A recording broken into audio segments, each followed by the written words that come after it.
أعزائي الزمهلاوية والزمهلاويات في كل مكان، أهلا بيكم مع فيديو جديد من قناتكم الزمهلاوي.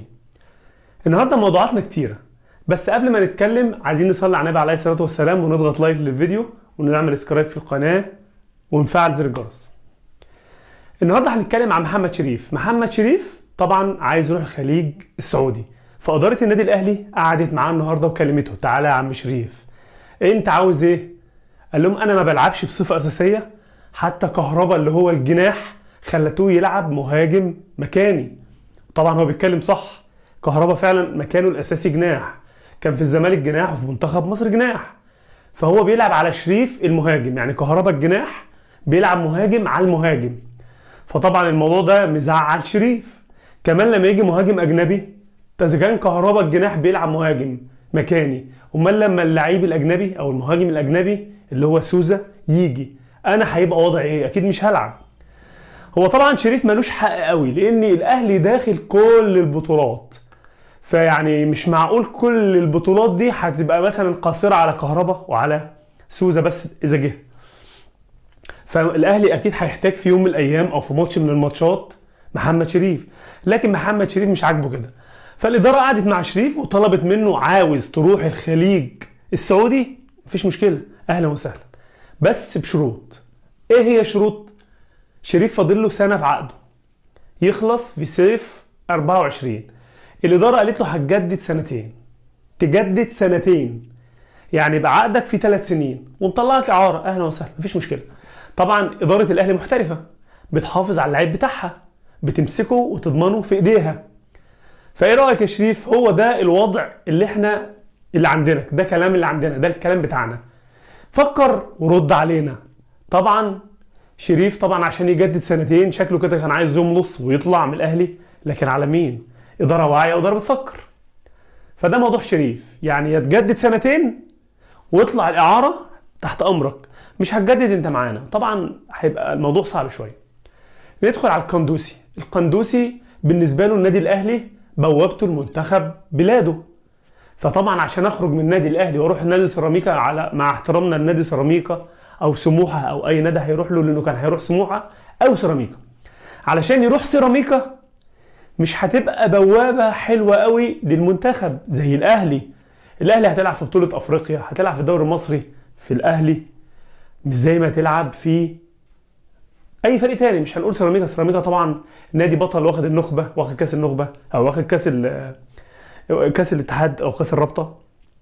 فبالنسبه له الاهلي هو بوابه دخوله منتخب بلاده، فبالنسبه له هو مش عايز يمشي. فالقندوسي عامل عقده وعامل قلق، لكن لسه موقفه برضه لانه هو قندوسي معطل صفقه المهاجم الاجنبي اللي هو 95 99% سوزا البرازيلي، هي دي الصفقه.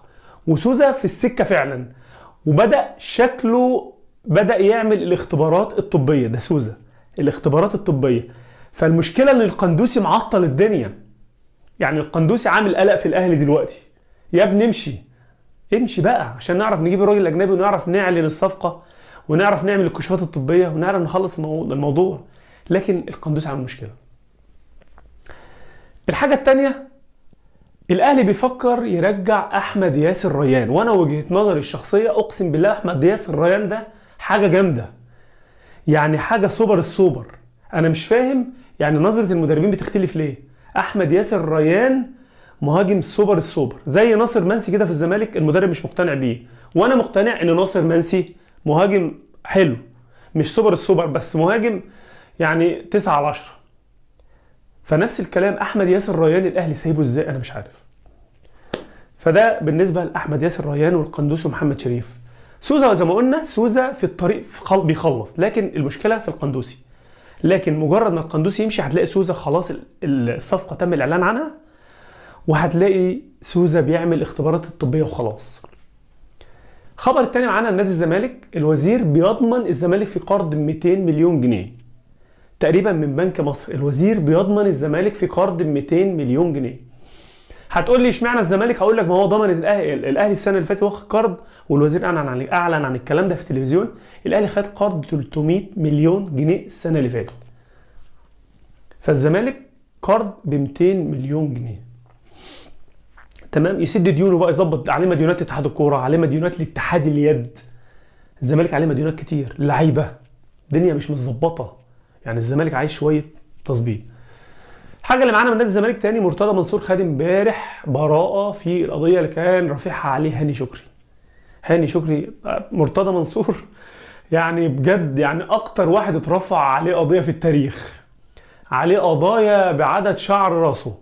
فيعني بصراحه انا مش عارف ايه كم القضايا دي، اي حد يقوم الصبح يلا نشتكي مرتضى منصور.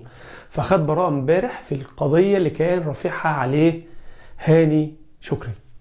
دي اخبارنا النهارده، اخبار قليله شويه لكن اخبار مهمه، وخصوصا عن النادي الاهلي، شريف والقندوسي وسوزا ومرتضى منصور، وقرض للزمالك ب 200 مليون جنيه، واحمد ياسر ريان زي ما قلنا المهاجم اللي انا شايفه. والله احمد ياسر ريان انا مش فاهم ليه ما بيبصلوش، انا مش عارف. في نهايه الفيديو ما تنساش اللايك والشير وكومنت كويس منك، سبسكرايب للقناه وتشترك معانا، تشرفنا وتنورنا. السلام عليكم.